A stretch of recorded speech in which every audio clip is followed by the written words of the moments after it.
Estamos de vuelta en Punto Económico y ahora nos acompaña el señor Eduardo Segarra Méndez. Él es investigador principal de Grady. Vamos a hablar sobre la importancia de la moratoria de 10 años para el ingreso de semillas transgénicas en el país. Vamos a hablar en general sobre los productos transgénicos y digamos, cuál es el impacto que tiene en el consumidor y en el agro. Muchas gracias por venir a Punto Económico. Encantado, gracias. Lo que me gustaría es primero entender o que nos explique, digamos, que le quede claro a los televidentes qué es un producto transgénico. Bueno, un producto transgénico es una tecnología donde a un cultivo se le ha colocado un gen distinto de otra especie o de otro cultivo y entonces ese cultivo genera una característica nueva. Por eso se llama transgénico, o sea, son genes que se transmiten de una especie a otra.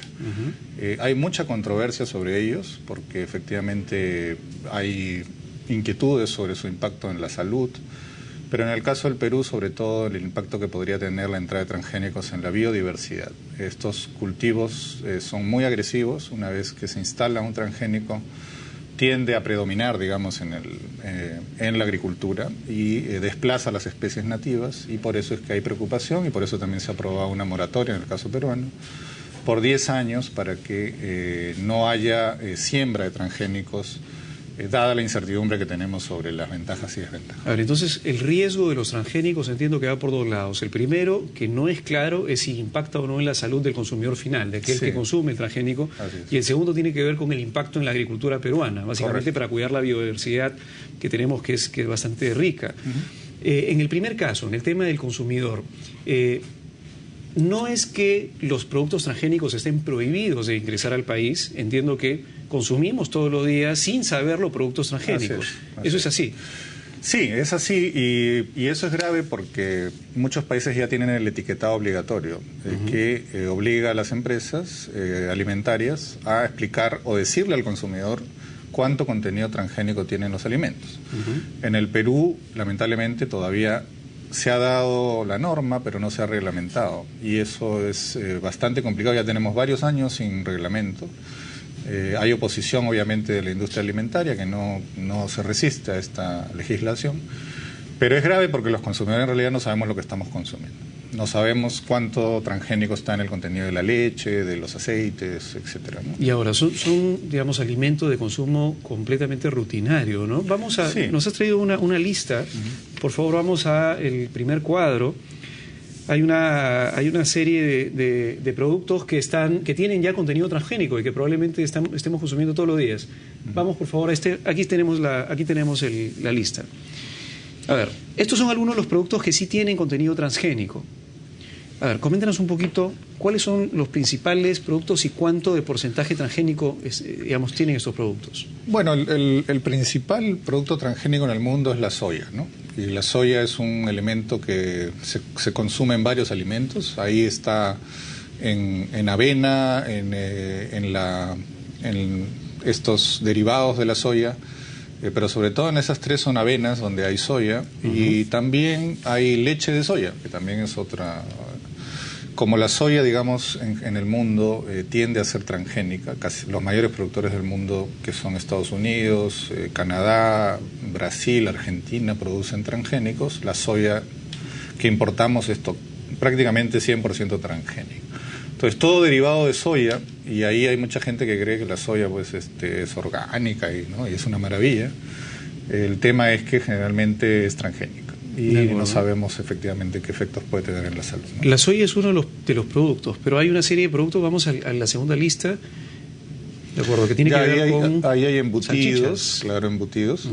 En realidad no sabemos el contenido, la cantidad transgénica, ¿no? Y eso es precisamente por eso se requiere el etiquetado. Eso obligaría que se hagan estudios y se determine el nivel y el porcentaje, ¿no? Es muy distinto el 1% del 30%, ¿no?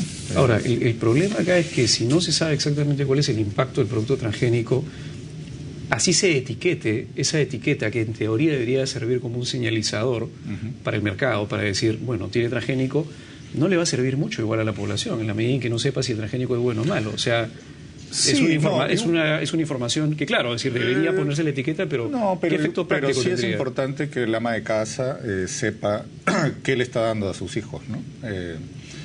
yo creo que es una decisión soberana del consumidor si decide comprar un producto de origen transgénico o no. No se está atentando contra esa libertad. Lo que se quiere es información.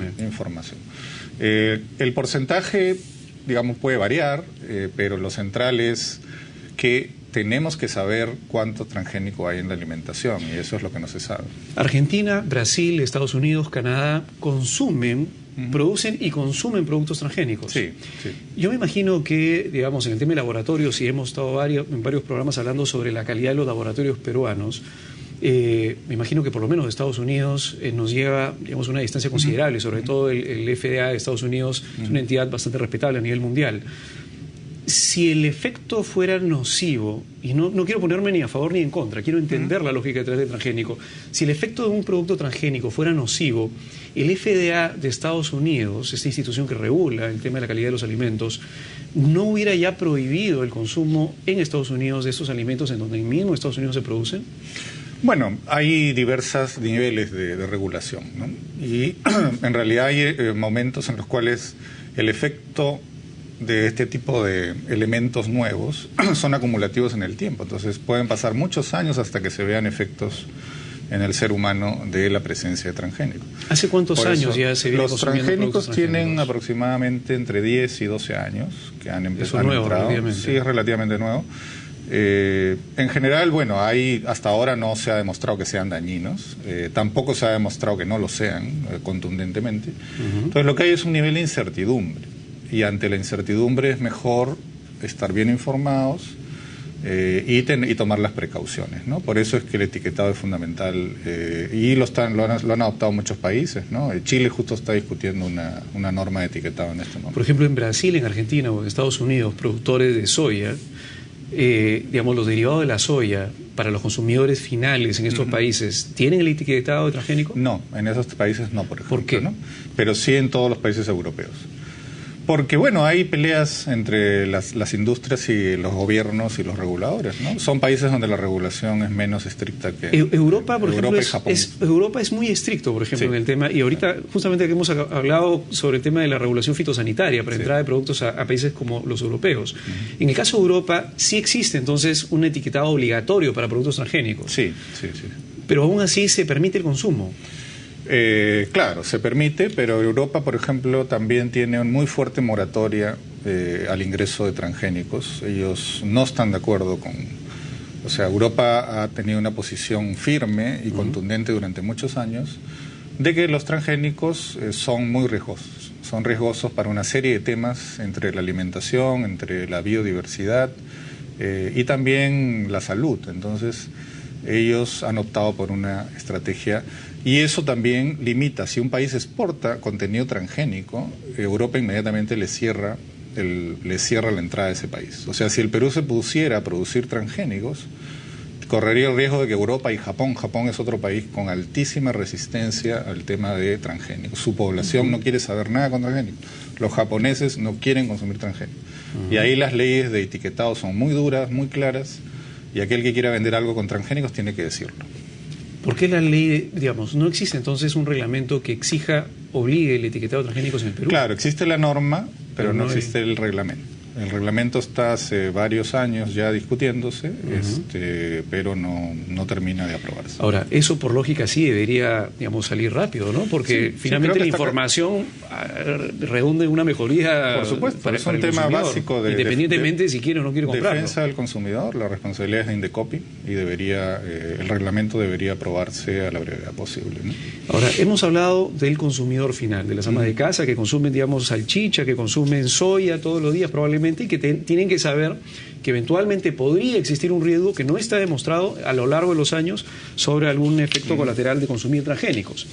Pero hay otro mercado, digamos, que es impactado directamente, que es el mercado de la agricultura. Son los productores peruanos y los productores a nivel internacional. ¿Cómo se impacta un productor peruano en la agricultura cuando ingresan semillas transgénicas ahora? Es decir, el producto base. Bueno, hay varios problemas ahí, ¿no? El primer problema es que estas son semillas que tienen un tipo de patentamiento muy especial. Aquel agricultor que use esta semilla, primero que no puede reproducir la semilla, y se genera una dependencia con el proveedor de la semilla, ¿no? Va a depender de por vida del que le provee la semilla, que por ejemplo son empresas como Monsanto, ¿no? Syngenta y otras, que son empresas transnacionales. El otro problema importante es que en el caso peruano, que es un país mega diverso, donde tenemos, además somos origen de especies importantes. La papa es originaria del Perú. En parte de discusión, el maíz también originario de México, y también el Perú es territorio originario del maíz. Colocar transgénicos en un territorio con esta enorme diversidad genera riesgos inmediatos para preservar la biodiversidad. Y esa es la mayor preocupación por la cual se aprobó la ley de moratoria. Es decir, en el Perú no queremos transgénicos que son muy riesgosos, no hay los beneficios supuestos, no son suficientes para arriesgarnos a eso. El Perú debería especializarse en productos orgánicos, en productos especiales, en nichos de mercados. Los transgénicos son para países de gran extensión como Estados Unidos, Brasil, ¿no? Argentina, que tienen enormes extensiones de soya o de maíz. En el Perú tenemos más bien agricultura de menor escala, más diversa, y no tenemos nada que ganar con los transgénicos. Por eso es que yo creo que la moratoria es muy importante que la empujemos aún más, y está muy lenta, ¿no? O sea, todavía no se ha hecho mucho en términos de moratoria. Es decir, legalmente existe una moratoria y por lo tanto la semilla transgénica no puede ingresar al país en los próximos 10 años. ¿Eso es así? Así es. Ahora, independientemente de la ley de la moratoria, ¿ingresa semilla transgénica al país? Bueno, justamente te mencionaba que todavía no sabemos porque no se ha implementado una serie de protocolos de la moratoria. Todavía no se ha invertido en la parte de los laboratorios para poder controlar si es que está ingresando semilla transgénica, por ejemplo de maíz, que es una preocupación. En esto se ha avanzado muy poco, ya van 2 años de aprobación de la ley y todavía no se ha implementado un sistema de monitoreo de las importaciones. Y se han detectado presencia de transgénicos ya en varios campos, ¿no? La doctora Antonieta Gutiérrez hizo varios estudios y ha encontrado indicios, restos de transgénicos en plantaciones de maíz en el Perú. Y eso es grave porque las empresas que proveen estas semillas nos van a querer cobrar, van a querer cobrar regalías por haber usado, cuando esto ha sido una contaminación inadvertida, ¿no es cierto? Entonces tenemos un tema delicado. Si no le metemos más esfuerzo a la moratoria, no va a servir de nada. Se hizo la ley, pero no se implementó, igual como en el etiquetado. Entiendo que en Argentina, por ejemplo, a pesar de que existe, digamos, el riesgo de que se cobren regalías sobre la patente por el gen del maíz, bueno, en ese caso de los diferentes productos, digamos, del agro, el gobierno argentino entiendo que no es que esté dispuesto a pagar esa patente, ¿no? En ese caso el gobierno argentino tiene una posición un poco más soberana, pero en el caso de Paraguay, por ejemplo, Paraguay ha sido obligado a pagar a las empresas transnacionales cuando invadió la soya transgénica al Paraguay, ¿no? Entonces, bueno, eso es lo que hay que tener cuidado. Estamos frente a también intereses muy específicos, muy poderosos. Estas empresas llegan y se reúnen directamente con el presidente, con los ministros, ¿no? Tienen esta capacidad y presionan con sus gobiernos. El parte del gobierno norteamericano también es bastante agresivo en promover el tema de transgénicos en otros países, ¿no? Entonces, yo diría que hay que tener mucho cuidado. Mañana es el Día Mundial de la Alimentación y el Perú tiene que proteger su diversidad, su seguridad alimentaria. Y en eso yo creo que los transgénicos son más un riesgo que una ventaja, ¿no? Ahora, pero si existe, digamos, agricultores donde, o me imagino algunos campos donde hay rastro de transgénico, me imagino que algún agricultor de repente ha sembrado con semilla transgénica. ¿Es posible? Sin saberlo. Ok, ¿existiría algún tipo de incentivo para alguien del agro a tomar semilla transgénica? Porque entiendo que la semilla transgénica, si la comparas con otra semilla, digamos, tienen pros y contras. Y lo que entiendo es que si le han hecho una modificación genética a la semilla, es para aumentar la productividad. Con lo cual, digamos, si yo soy un agricultor, por hectáreas sembradas, y siembro maíz y la otra semilla me da una mejor calidad, producto completamente orgánico, probablemente pague prima en el precio final al mercado internacional, yo puedo sembrar, digamos, puedo sacar 10 kilos en una hectárea de un producto. De repente con la semilla transgénica puedo sacar 20 kilos. Digamos, para poner un ejemplo... Sí, en teoría esa es la gran ventaja de los transgénicos. Se supone que tienen un aumento de productividad. Con lo cual el agricultor... Atado, en el caso de la semilla, atado a usar el glifosato, que es el fertilizante que te vende la misma empresa. O sea, ojo, que está atado esto. El aumento de productividad es si me compras el producto que viene atado al transgénico, ¿no? Ese es parte del negocio de Monsanto. Claro, pero digamos, en conjunto yo me imagino que la rentabilidad final, luego de haber hecho la compra con el adicional del fertilizante, igual sigue siendo positiva para el agricultor, si no, no compraran transgénicos ni en Brasil ni en Argentina. Sí, para grandes extensiones es probable que sea bastante rentable. Pero en el caso nuestro tenemos que tener en cuenta que tenemos que proteger la biodiversidad, ¿no? Entonces no podemos... Entonces, digamos, un agricultor que tiene extensión, o sea, una gente que se asocia a una empresa que compra hectáreas, puede serle rentable. Entonces la rentabilidad no está en discusión con respecto al tema del transgénico. No. El problema no va por la rentabilidad o cuán interesante es para un agricultor, cuánta plata más le puede generar un agricultor. El problema no está por ahí, es un beneficio al contrario. El problema es básicamente porque podría destruir la biodiversidad del país, y por otro lado, y creo que es el problema más importante que ustedes están detectando, es que podría generarse una necesidad a futuro de comprar sistemáticamente al mismo proveedor de semillas, dado que digamos, se infectó la semilla de la tierra al costado. Probablemente entiendo que ni siquiera yo siembro transgénico, siembro orgánico, pero si el agricultor del costado siembra transgénico, es probable que, digamos, esparza el polvo y que termine habiendo transgénicos en mi campo. ¿Eso es así? Sí, por supuesto. Además del peligro terrible de que nos cierren las exportaciones a Europa y al Japón, que ocupan el 60%, 70% de nuestras exportaciones agropecuarias de mayor valor. Si no somos cautelosos en entrar a esto y lo hacemos de una manera como pasa en países, como pasó en Paraguay, que sin ninguna regulación entraron los transgénicos e invadieron, el Perú puede poner en riesgo todo su futuro exportador en términos de mercados muy atractivos y muy importantes, ¿no? Entonces, sí hay que tener cuidado.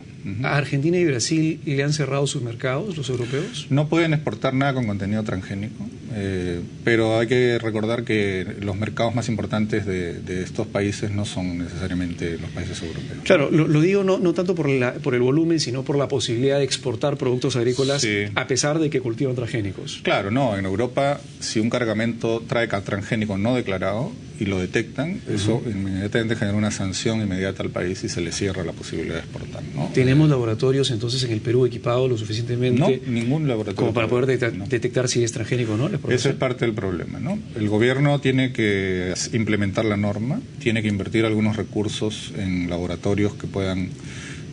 no es algo muy complicado, pero tiene que haber decisión. O sea, ¿vamos a tomarnos en serio el tema de los transgénicos o vamos a dejar que sigan presionando y entrando? Porque lo que ocurre en la práctica es que va entrando y juegan a los hechos consumados. Una vez que ya se instala el producto, el cultivo, ya no hay marcha atrás. O sea, el maíz, por ejemplo, es de polinización abierta y puede haber contaminación. Y se acabó el maíz originario. Eso puede destruir el maíz gigante del Cusco, el maíz blanco, que es una especie muy importante y que exportamos, ¿no? Hay 10 años de moratoria, pero son solo 10 años. Sí, ¿Qué va a pasar en el año 11? Porque si el problema que no es un problema de tiempo, a la semilla no le interesa si pasa un año o 10 años, probablemente en 10 o 11 años haya otra semilla transgénica más potente, más productiva, etcétera. En el año número 11, luego de que la moratoria venza, ¿qué va a pasar? Se supone que tenemos la moratoria para hacer una muy fuerte línea de base, para implementar todo un esquema de regulación, para poder saber dónde, si es que algún día entran los transgénicos, dónde podrían hacerlo y bajo qué condiciones. Esto requiere que estos 10 años no los perdamos. Se requiere inversión, recursos, las entidades regulatorias como el SENASA, el Instituto de Pesca, porque hay transgénicos en los peces también, en las flores, en una serie de elementos, tienen que ponerse de acuerdo, instalar un sistema de seguimiento, hacer los estudios respectivos. Los 10 años están para que el Perú se prepare, no están para dormir, ¿no? Están para trabajar. Entonces, eso es lo que se necesita y si hacemos bien el trabajo, en el 11º año, decidiremos con mejor criterio si nos conviene entrar a producir qué tipo de productos transgénicos. O si no queremos producir transgénicos, nadie se va a morir. El Perú puede seguir exportando productos naturales, orgánicos, con muy buen precio, en mercados que van creciendo. No queremos competir con Brasil o con Estados Unidos en la producción de maíz o de soya. Esa no es nuestra ventaja comparativa. O sea, no tenemos nosotros esa... No tenemos las grandes extensiones, las pampas argentinas, no tenemos... Pero yo me imagino que ahora hay una serie de agricultores que nos está viendo y que dicen, yo quiero comprar transgénico, quiero ser más productivo porque no me interesa el maíz, no me interesa la soya. No lo sé, pero me imagino que van a haber ciertos agricultores donde sí les conviene, digamos, durante 10 años competir porque quieren ser más productivos en sus hectáreas. Bueno, pueden ser más productivos sin necesidad de transgénicos. O sea, hay múltiples maneras de incrementar la productividad. La salida transgénica me parece riesgosa para el propio agricultor, porque se va a atar y va a generar una dependencia económica muy complicada, ¿no? Va a tener que usar toda una tecnología muy atada que lo obliga todos los años a adquirir otra vez la misma tecnología, ¿no? Sí, el problema transgénico no es tanto por el tema del agricultor en sí, porque por último, si un agricultor quiere hacer transgénico, que lo haga. El gran problema es la externalidad negativa que tiene. O sea, que el hecho de que si él lo hace, él podría afectar a los demás. Ese es el problema, en realidad. Así es. Hay un tema de externalidad, lo has dicho muy bien, ¿no? Es como algún tema de salud, donde yo tengo libertad para hacer ciertas cosas, pero si lo que hago afecta a otros, me tienen que limitar, ¿no es cierto? Entonces, sí hay, digamos, tenemos que ser conscientes que la biodiversidad es un activo de todos los peruanos. Tenemos que, y la tenemos que valorizar más, la tenemos que explotar más. No la tenemos que destruir. Por eso es que creemos que la moratoria tiene que ser aprovechada para eso. En algún reportaje que le hicieron a Monsanto hace algún tiempo, se hablaba de un riesgo de que inclusive los animales que consumían el producto transgénico, imaginemos, tenemos un ganado que consume el maíz que se sembró con transgénico, y ese ganado, en teoría, digamos, dentro del del nuevo gen del ganado, toda la cría de ese ganado podría tener el gen de la plantita de transgénico que se hizo inicialmente, y que por lo tanto, y eso quiero que me lo aclares, porque no sé si es así o no, que eventualmente, digamos, empresas como Monsanto podrían reclamar que parte de esa vaquita o de ese cerdo o de esa alpaca o de lo que fuere, tiene también, de parte del precio de venta de eso, le corresponde un porcentaje, dado que, digamos, tiene el gen metido dentro del cuerpo. ¿Eso es así? Bueno, ¿Es tan así o...? No estoy seguro, no soy biólogo, no sé el detalle de esa posibilidad, me parece que no es viable, pero lo cierto es que patentar organismos vivos es un tema súper controversial en el mundo, ¿no? Lo hace Estados Unidos y lo hacen pocos países. Países como el nuestro no nos conviene la patentación, porque se apropian de nuestros recursos genéticos, los patentan, y ya lo han hecho con varias cosas nuestras, y vamos perdiendo capacidad de controlar nuestros recursos genéticos. Entonces, patentar organismos vivos debería ser algo que el ser humano deje de hacer, ¿no? Si se quieren patentar cosas no vivas, pero organismos vivos realmente es un tema más delicado. Y bueno, ahí es donde creo que tenemos que ponerle un límite a lo que patentamos. Hay toda una discusión ética, ¿no? Porque finalmente es como que se hace el Dios. Ética y estratégica, ¿no? Porque o sea, la naturaleza es la que ha creado los organismos vivos, o sea, y una naturaleza tan diversa como la nuestra. Pero por querer patentar eso diciendo que, bueno, es porque se ha hecho mucha investigación, muchas veces no es cierto.